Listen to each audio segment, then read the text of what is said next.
علیکم و رحمت الله و برکاته.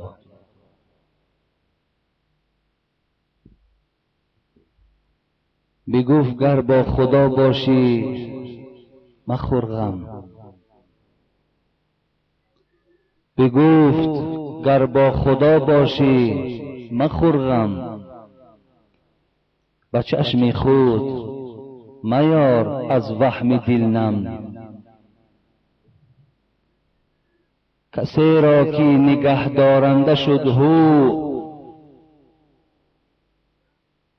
کسی را که نگه دارنده شد هو، نمی گردد خیانت تار یک مو.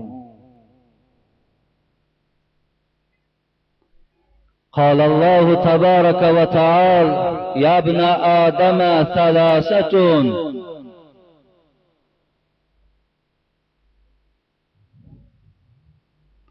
واحدة لي وواحدة لك وواحدة بيني وبينك. برادرای عزیز و گرامی، همه شما را به این روز جمعه، روز سید،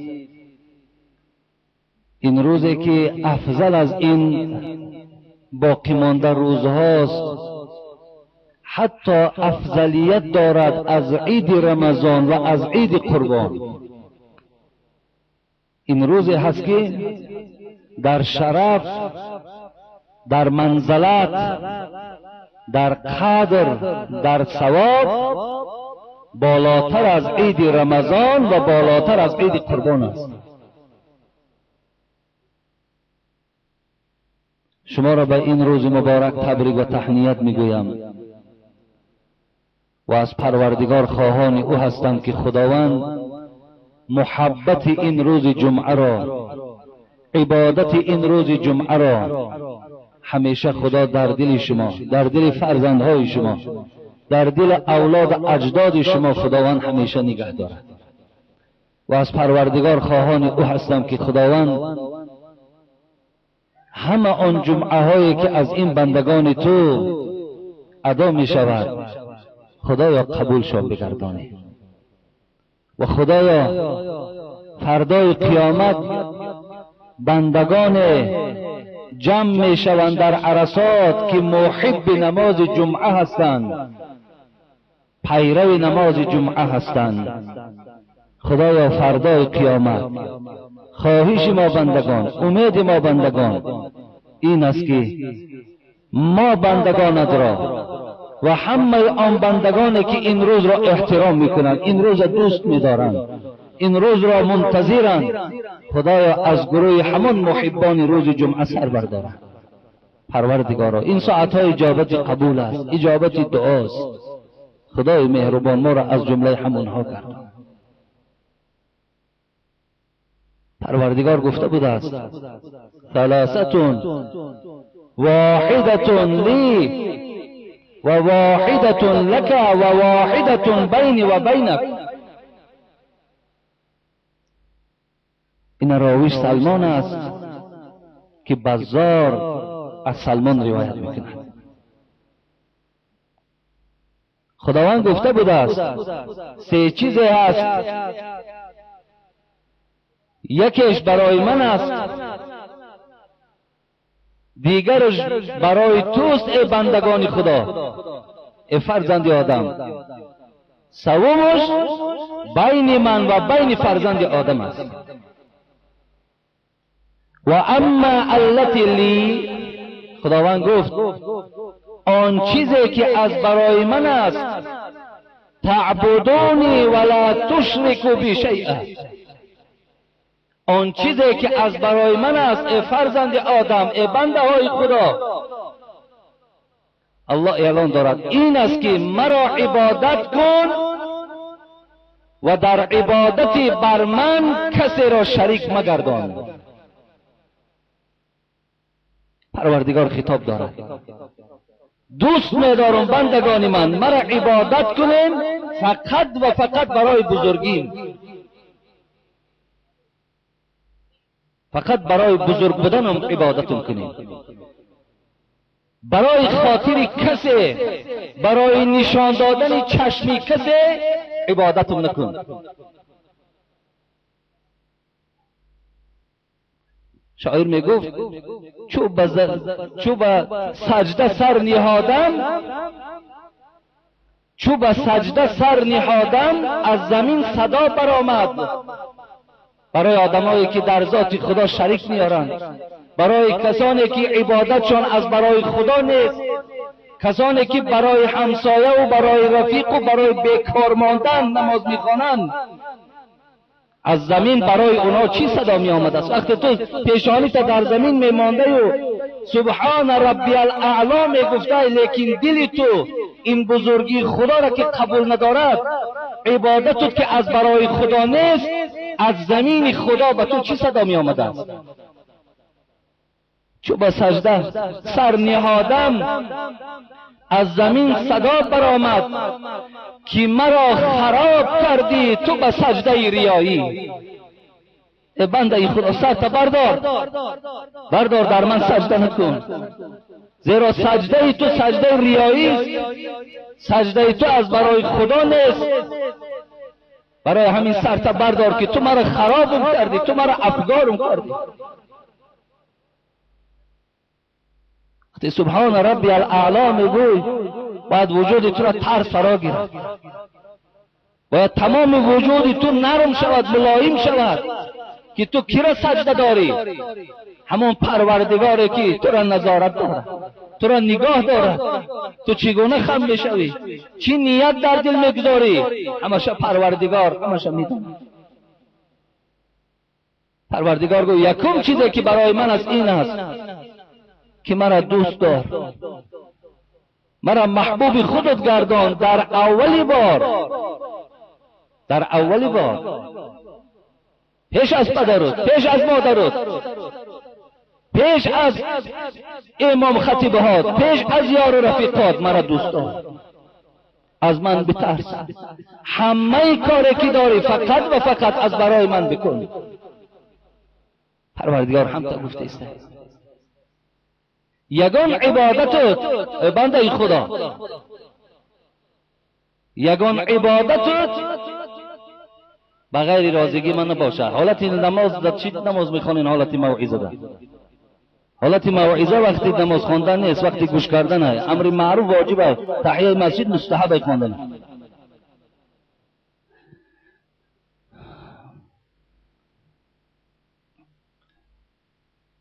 گفتن پروردگار که شریک نیار در من شریک نیار، هر عبادتی که میکنی از برای من بکن، فقط و فقط برای رازگی من بکن. این برای تو فایده آوری در آخرت است. و اما التی لک، ببینید یکم چیزی که ما فهمیدیم، آن چیزی که برای خدا بوده است چی بوده است؟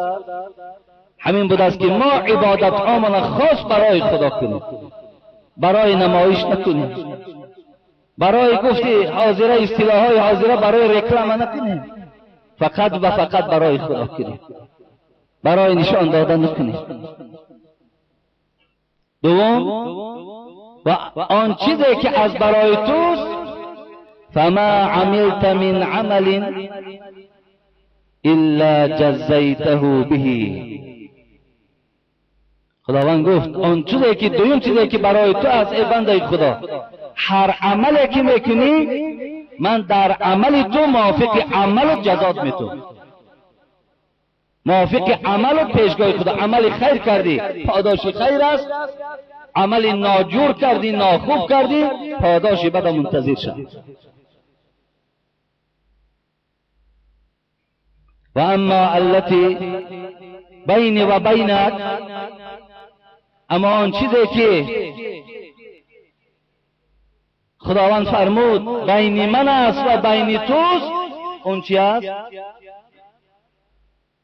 پروردگار گفت فعلیک الدعاء والمسئله فعلی استجابه والعطاء. سیوم چیزی که بین من و بین توست ای بنده خدا این است که تو دعا کن، بپرس و بر من این است که من قبول کنم و برای تو عطا کنم. ببین بین ما و بین پروردگار چی بوده است؟ ما دعا میکنیم، دستامون هم برداریم، دستامون رو برداشته از پروردگار خواهان و زاره میکنیم، با دستامون رو در روامون نمالیم. زیرا مذهبی ما، پیروای ما روی دستاشون رو در رویشون نمالند.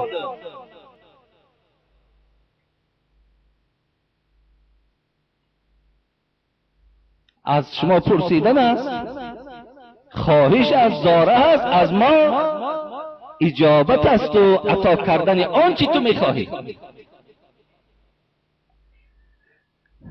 پروردگارا اولا برای همه ما توفیق و عنایت، برای ما غیرت،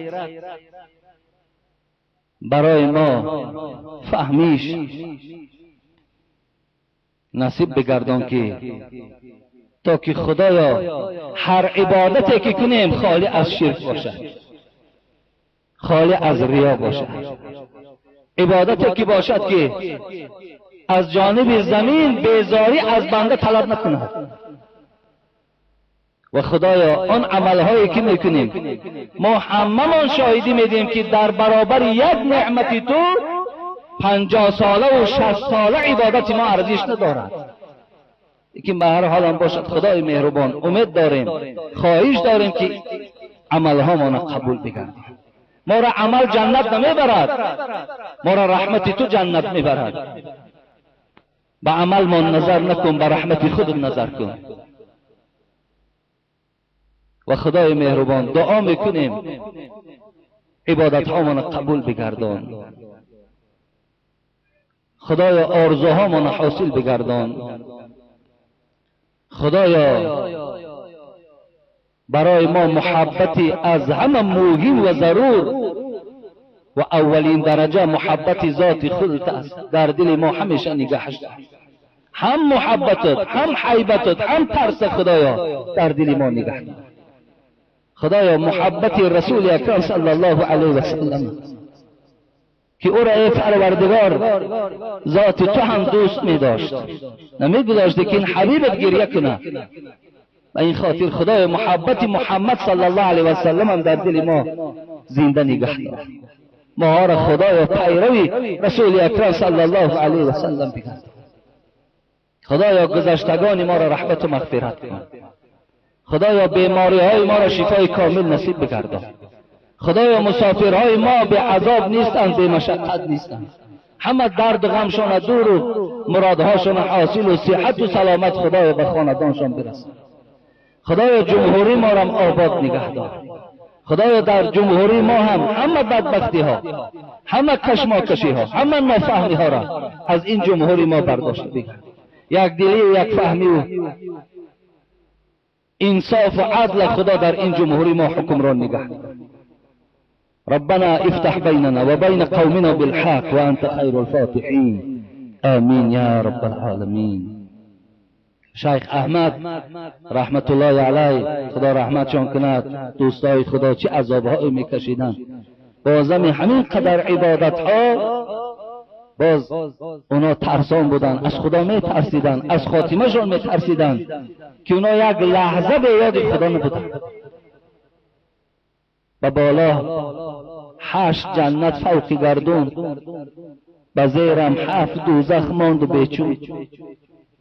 شیخ احمد که خیلی شاگردای زیاد داشت، حضرت شاگردا را درس میگفت. وقتی که شاگردا نزدش آمدن که استادشان گریه دارد در حالت گریه دریابش کردن و حضرت پرسیدن ای دوست خدا ما میدانیم که چشمات سرخ، تو شبم خواب کردگی نیستی، تو شبم در نماز تهجد بودی، تو شبم قرآن خوانی کردی، سحرم وقت شیرینی خواب از خواب تا حرام گردانیدی و ما را درس میگو. اما تو را بار نمیبینیم که در کوچه و نمیبینیم که یک لقمه حرام استفاده بری. این گریه بهر چیست؟ برای چی گریه میکنی؟ حضرت در گپ در آمدن در سخن در آمدند، گفتند به بالا 8 جنت، فوق گردون، به زیرم 7 دوزخ ماند و بیچون. بیاسایم چی گونه در میانه، بود لازم به من فکری شبانه. ای دوستای خدا گفت، ای بنده های خدا، این دلسوزی استاد شما، این غم و غصه استاد شما معنای ایره دارد که بالا به 8 جنت، در زیر پام 7 دوزخ. این شیخ احمد در بین حرب این خواب است، ندانم اهل پستم یا که بالا، چه آید حکم از عز تعالی. آخه من نمیدانم که اهل پستم یا اهل بلندم. من نمیدانم که وقتی که خدا این پیکی پروردگار ملک الموت روان میکنه و جان این شیخ میگیرد، مرا بالا میبرن یا پایان میبرن، من اینشا نمیدانم. چون این گفت آن جگر خون گریه‌ور شد، کشید آه مگر خونی جگر شد. حضرت اینا گفتن و میگد آه کشیدن و داد گفتن که وای به حال خاتمه من، خاتمه من چی میشده باشد. از خاتمه هاشان میترسیدن. دوستای خدا فکر خاتمه را میکردن. خدا کند که همون توفیق شیخ احمد و همون هدایتی که شیخ احمد یافته بود، خدا یک ذره حقلا دانه گندم بر این ایمان همونها را در ما وصل کند. خدا در ایمانهای ما همونها را کلیک کند، شیرش کند، چسباند که ما هم مثل همون دوستای خدا لذت عبادت خدا را چشیم، لذت عبادت خدا را بریم.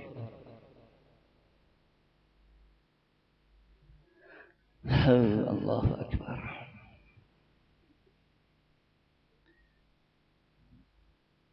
امشب شب قدر 23 و 25 و 21 و 29 و هرچی روایای مفسرای گرام روایت کردن شب قدر را، اکثرش به اتفاق آمدن که 27 شب رمضان شب قدر است. در ما و شمال بسیارتر میگن امشب شب لیلت القدر است. اینجا کم تر ما غلط میکنه، زیرا که لیل خودش شب میگویند. اگر ما گوییم که شب لیلت القدر یعنی شب قدر، و این خاطر ما هم میگوییم که شب قدر است. همون لیلی که میگوییم همون لیل ما با تاجیکی خودمان شب میگوییم. امشب قدر است یا امروز شبش قدر است. خدا گفت این انزلناه فی لیلة القدر.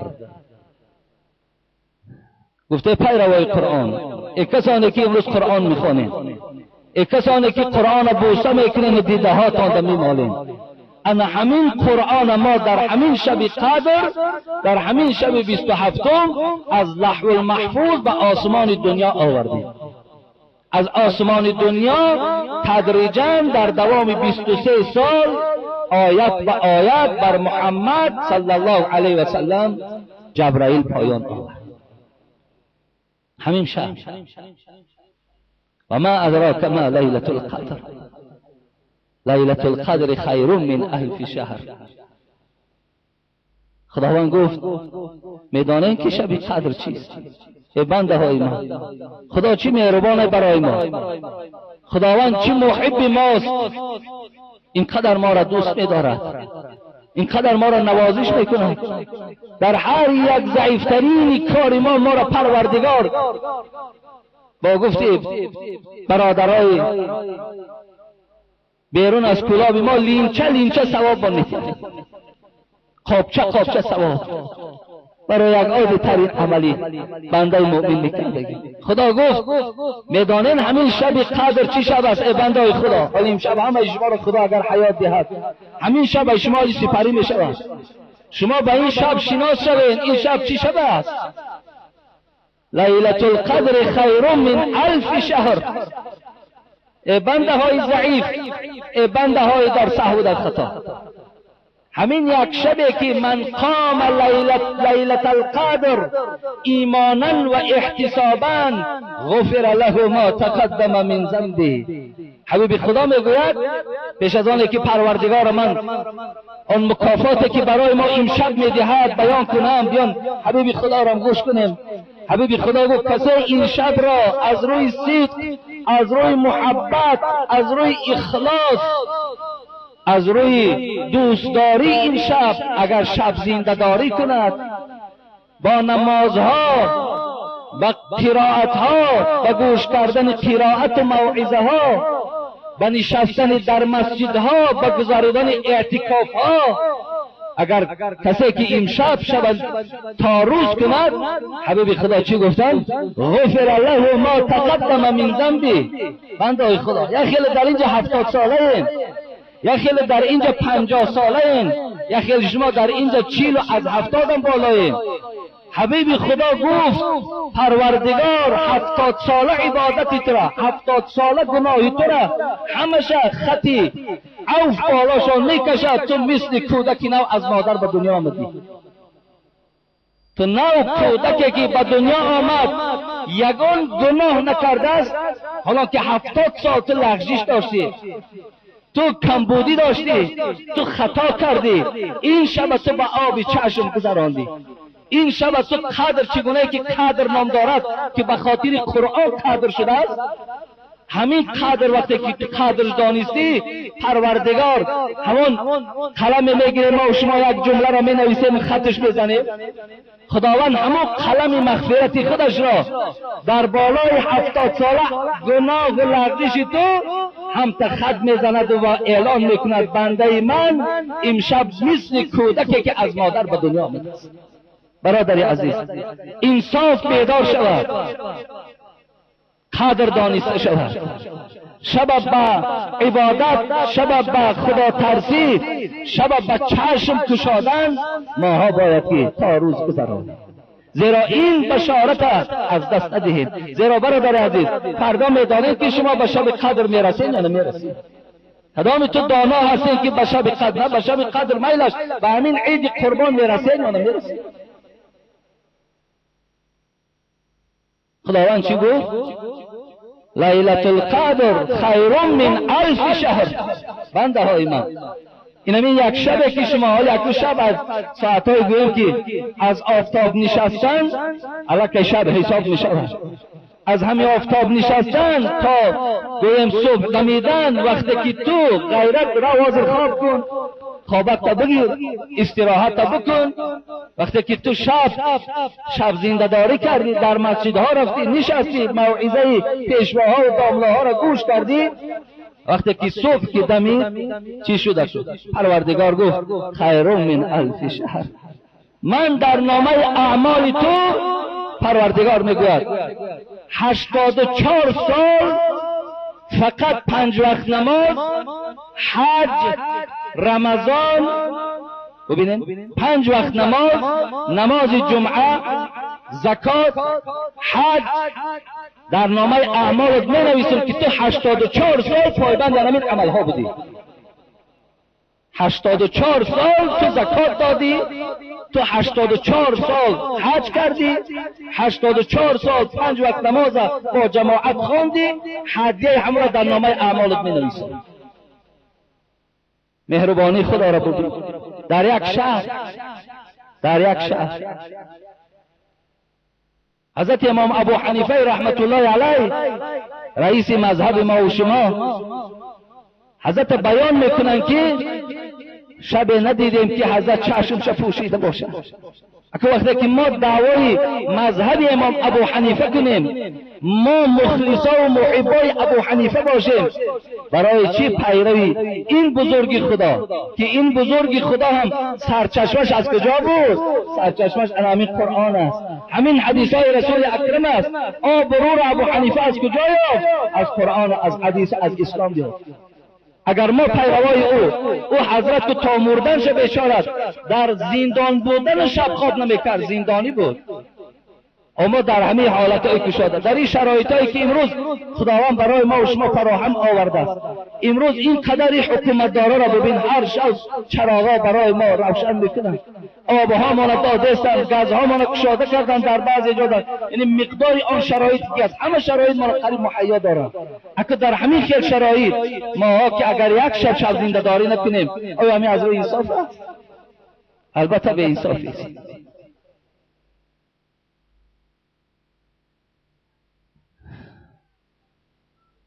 لیلة القدر خیر من الف شهر.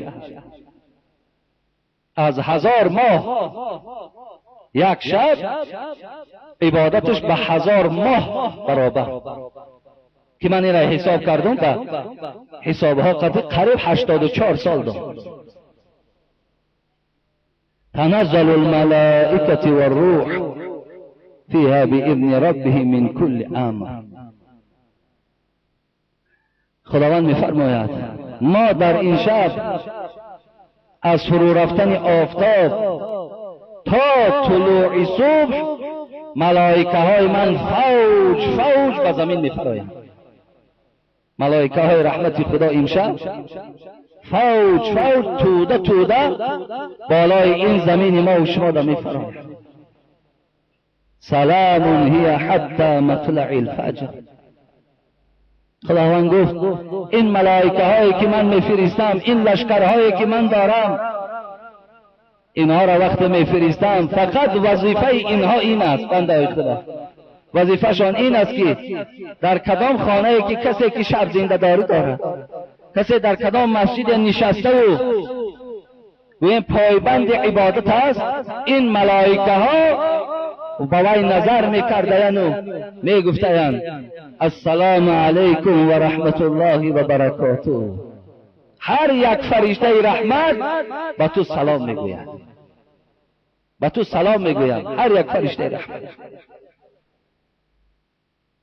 با این خاطر من آغاز این صحبتم از تحلیل این آیت قرآن شروع کردم، به خاطر که امشب ما شب قدر میگوییم. امشب را باید که ما قدردانی کنیم، امشب را عبادت به جا بیاریم، تا که آنچه در اول بیان کردم اگرچه یک مختصر است، اگرچه این خیلی سخنهای زیاد در اطراف این شب است، لیکن گفتی همون محمد صاحب ایرانی یک نکته بس است اگر شعور است، ورنه چو چراغ پیش کور است. برای آدمی با فهم همون یک نکتهشم انشاءالله بیدار کننده است، همون یک نکتهشم انشاءالله تأثیر بخش است. خدا خواهد ما ها اگر شب زنده داری کنیم، خدا خواهد ما و شما ثواب خیلی بیش میگیریم. همینجا برادرها یک نیت کردن، حاضر من پیش از آنی که حدیث گویم برای همین ساختمان نوی که گفتم آغاز می شود، همین مکتبی که هست خیلی تنقیسی ها هست، گفتن که همین یک از برادرها خیلی کم بیش چیزی که داشته باشند جمع کنند و بعد رمضان خدا خواهد که همه کارها تخت شدگی هستند، خدا خواهد کار شروع میکنیم. خیلی که از مورچه مدد گفتن چیزی که از دستان می آمدگی باشد، امکانیتاتون باشد و کسایی که شرایط دارند، اکو چیزی که در همون کیسه آورده همش پرتو شرایط دارد. یکی کامید که به شرایطی مثلا نداری شرایط هیچی هم نته، فقط به دل دعا کو که خدا همین کارا به خیر انجام بیاوه که فردا برای راحت ما و شما هست. خب همینش هم انشاءالله بسنده برای ما.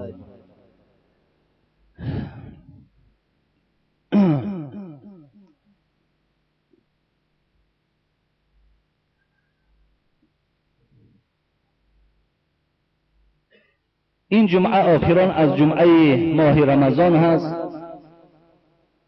من که به گوش نشنیدم، لیکن از برادرایی که شنیدم گفتن روز چهارشنبه روز عید است. از شنیدگی که دارم، ولی من تا حال خودم نشنیدم، لیکن گفتن که همچنان اعلان شد به تلویزیون که روز چهارشنبه روز یکم عید است. ای خدا خواهد در هر جایی که باشین، در مسجدهایی که جامع هستن و جمعه میخوانن و یا رخصتی گوییم که عید خواندن دارن، عیداتون در اونجا خوانین